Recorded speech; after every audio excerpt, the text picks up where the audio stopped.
Hello everyone, and welcome to another video. Today we are going to continue talking about Reconstruction, and this is going to talk about the changes that were prevalent in the South. Now, before we get started, I want to say that I know that the audio in the last video and the last couple ones hasn't been the greatest, so I dug around, I found some settings that had gotten switched off, and I think the audio is going to be a lot better in this video, at least I hope so. So let's go ahead and get started, and I guess whenever we're done, we'll know if it got better. Republicans dominate government. Before the Civil War, a limited number of powerful men had controlled the South. In the wake of the war, a very basic question needed to be resolved. Who would gain power, and how would they use it? How this question was answered at the time would have both immediate and lasting consequences. By 1870, all of the former Confederate states had met the requirements under Radical Reconstruction and rejoined the Union. Republicans dominated their newly established state governments. So, the year's 1870, and all of the Confederate states have fulfilled their requirements to rejoin the Union. So, at this point, the Union is whole once again.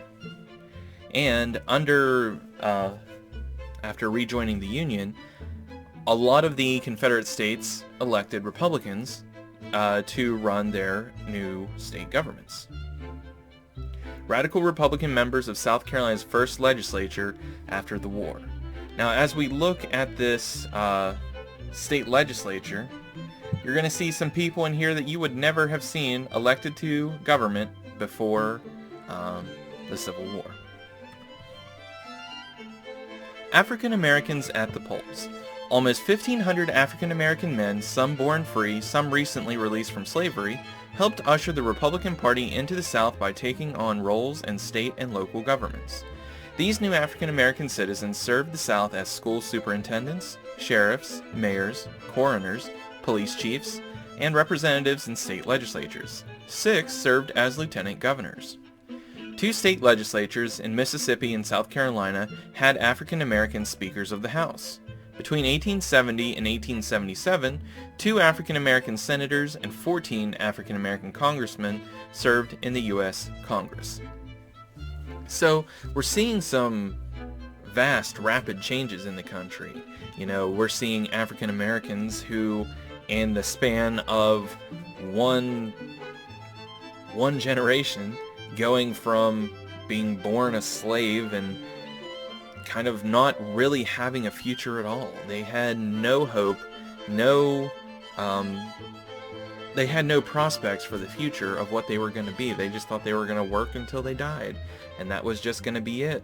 And in the span of just a handful of years, we have them going from slaves all the way to serving in the U.S. Congress. You know, it truly was an amazing time of rapid progress, and it was very long overdue.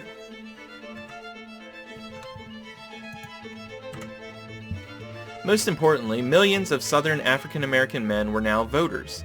Since the Radical Republicans required a loyalty oath, many white Southerners were not eligible to vote, or chose to stay away from the constitutional conventions and from the elections that followed. African American men, however, quickly signed up to use their new right of suffrage. Thus, by 1868, many Southern states had both African American elected officials and a strong Republican Party.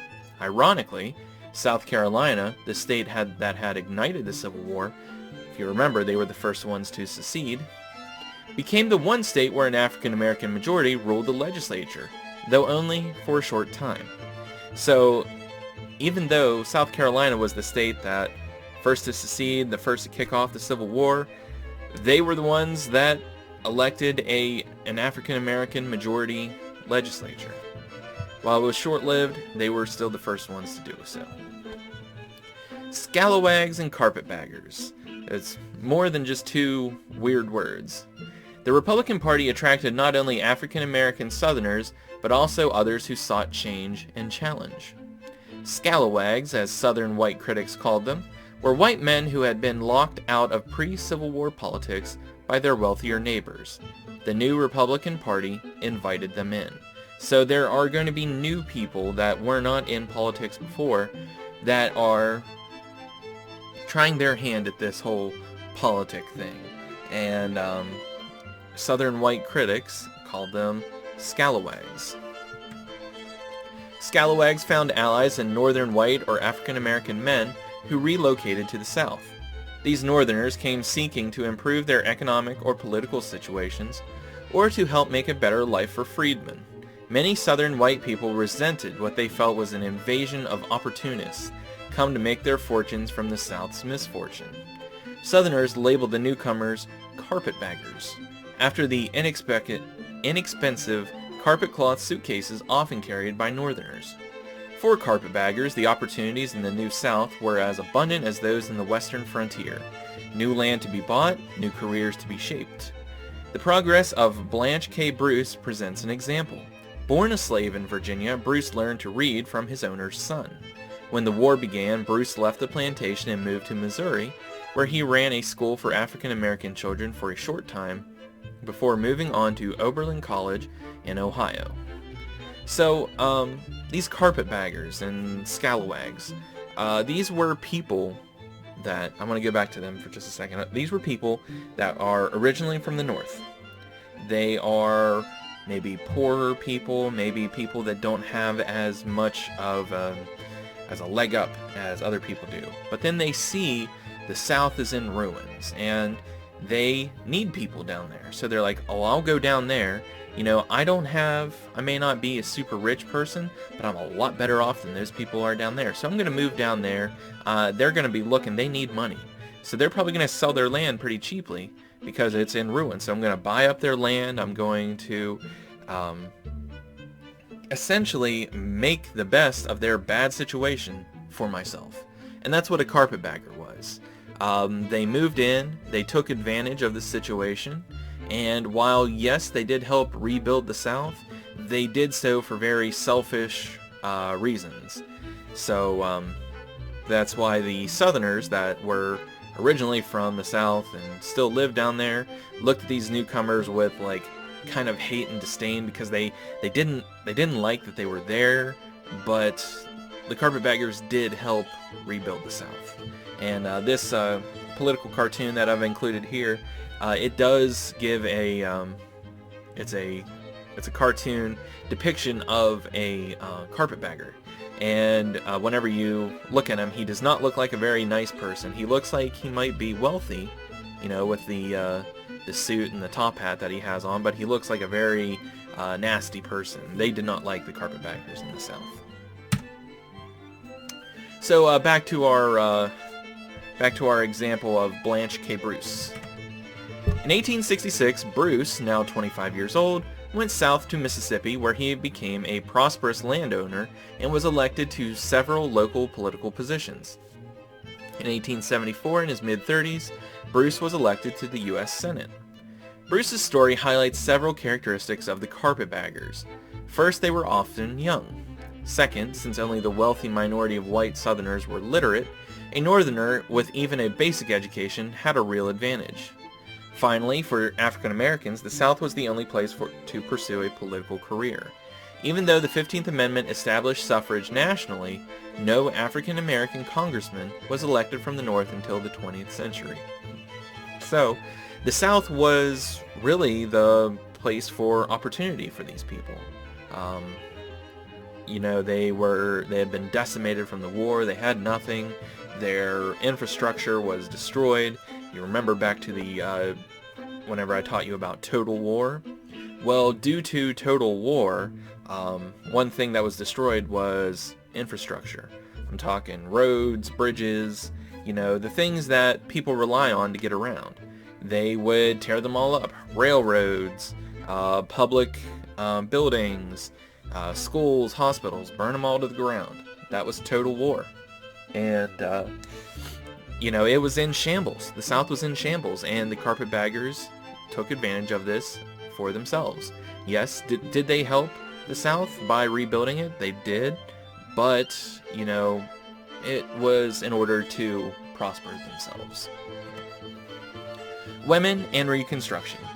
Although some Reconstruction policies were successful, there were failures in other areas. For example, the Republican Party did not support women's suffrage, arguing that they could not rally national support behind the essential goal of African American suffrage if they tried to include women, too. Even so, the Reconstruction South offered Northern women, white and African American, opportunities that they could not pursue at home. In medical facilities, orphanages, and other relief agencies, single women carved out new roles and envisioned new horizons. They also participated in what was the most enduring development of the New South, the shaping of a public school system. So while women did not get the same rights that the newly freed African Americans did, there were some developments that helped them, and the women were instrumental in the shaping of a public school system. A public school system takes shape. Mandated by Reconstruction state constitutions, public schools grew slowly, drawing in only about half of Southern children by the end of the 1870s. Establishing a new school system was expensive. This was especially so since Southerners opted for segregation, or separation of the races. Operating two school systems, one white, one African American, severely strained the Southern economy. A few of the most radical white Republicans suggested integration, combining the schools, but the idea was unpopular with most Republicans. Nevertheless, the beginning of a tax-supported public school system was a major Reconstruction success. Despite these successes, the South still faced many challenges. Many Southerners remained illiterate. The quality of medical care, housing, and economic production lagged far behind the North, and in some cases, behind the newly settled West. So while a lot of these things are going to work out, they still are going to lag behind the rest of the country. Again, everything had been destroyed in the South, especially in places touched by total war. So whenever they are starting over from scratch, that's really rough on the South. Corruption hinders Reconstruction. In the North and the South, political offices, which were once an honor bestowed on a community's successful business people, were becoming a route to wealth and power rather than a result of these attributes. However, conditions in the South were not unlike the rest of the country in that respect. Ambitious people everywhere were willing to bribe politicians in order to gain access to attractive loans or contracts.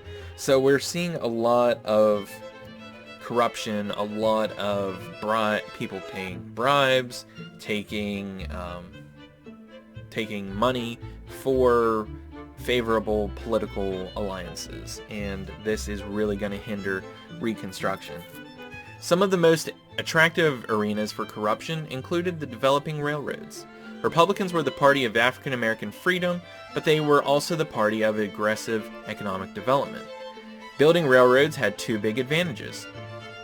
First, the construction of tracks and rail cars created jobs.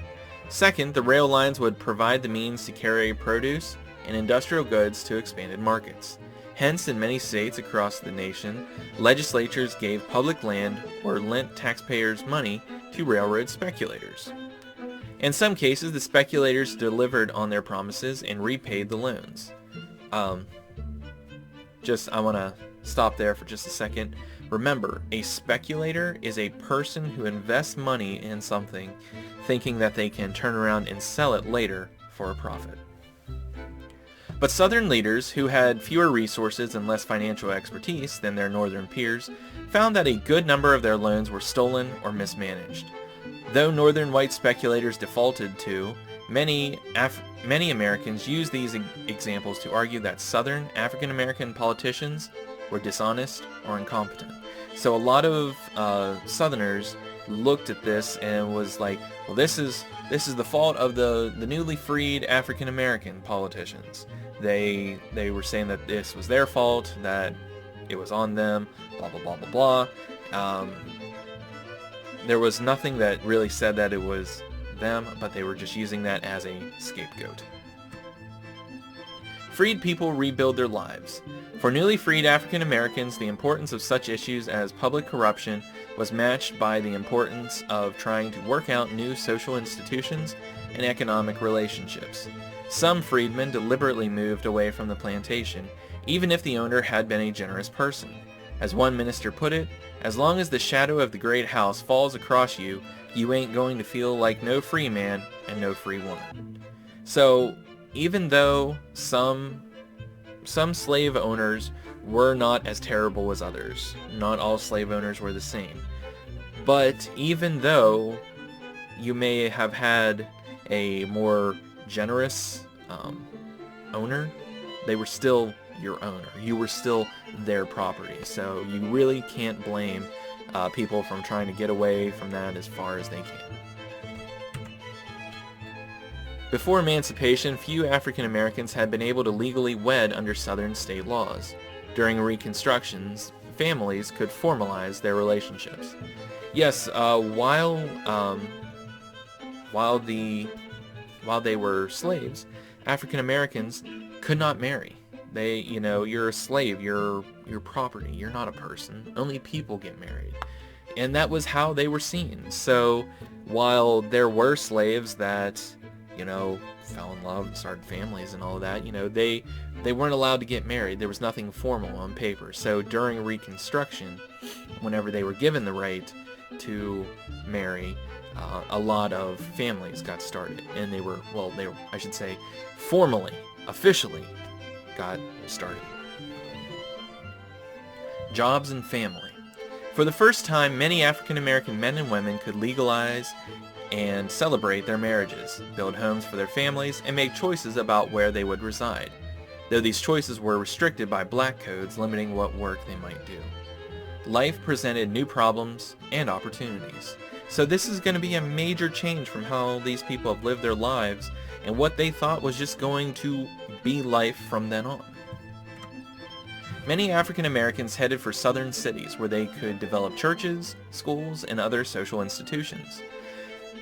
They also hoped to find work. Skilled men might find work as carpenters, blacksmiths, cooks, or house servants. Women took in laundry or did childcare or domestic work.